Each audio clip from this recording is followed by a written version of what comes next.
ভাবুন তো, আপনি পুরোপুরি নিশ্চিত আপনার আলমারি থেকে ৮ লাখ টাকা চুরি হয়ে গেছে। পুলিশ আসলো, আলমারি খুলল, আর দেখল ১ টাকাও খোয়া যায়নি।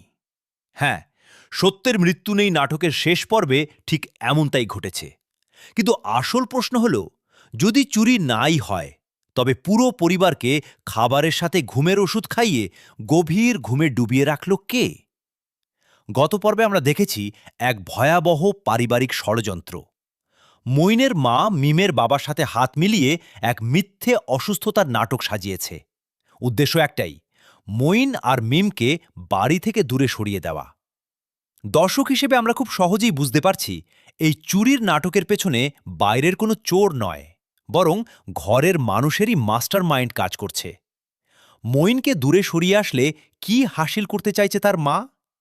এই মিথ্যে সিদ্ধান্তগুলোর পরিণতি যে পুরো পরিবারকে ধ্বংসের দিকে নিয়ে যাবে, তা কি তিনি বুঝতে পারছেন না? কিন্তু এখানেই ঘটল সবচেয়ে বড় চমক। পুলিশ যখন আলমারি চেক করে পুরো ১১ লাখ টাকাই অক্ষত অবস্থায় পায়, তখন সবার চোখ কপালে। ঢালি সাহেব নিজেই যেন নিজের চোখকে বিশ্বাস করতে পারছিলেন না। এই দৃশ্যটি প্রমাণ করে যে কেউ একজন ঢালি সাহেবের সাথে ভয়ঙ্কর সাইকোলজিক্যাল গেম খেলছে। শাহানা আর জহিরকে বলির পাঠা বানানোর জন্যই কি এই নাটক, নাকি এর পেছনে লুকিয়ে আছে পুরনো কোনো প্রতিশোধের আগুন? যা এরপর ঘটল তা কেউ কল্পনাও করেনি। মইন ও মিম এখন মিমের বাবার বাড়িতে অবস্থান করছে।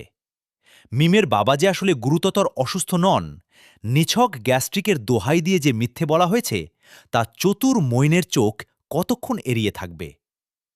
আগামী ৬৭তম পর্বে আমরা দেখতে পাব এই মিথ্যের দেয়াল ভেঙে পড়ার দৃশ্য। মইন যখন তার মায়ের এই জঘন্য ষড়যন্ত্রের কথা জানতে পারবে, তখন কি সে তার নিজের পরিবারকে মেনে নিতে পারবে? তবে আসল রহস্য তখনও বাকি ছিল। ঘুমের ওষুধের পেছনের আসল কারিগর কে, এবং কেন সে টাকা চুরি করেও ফিরিয়ে রাখল? সত্য কখনো চাপা থাকে না। আপনাদের কি মনে হয়, টাকাগুলো কি আসলেই চুরি হয়েছিল? এবং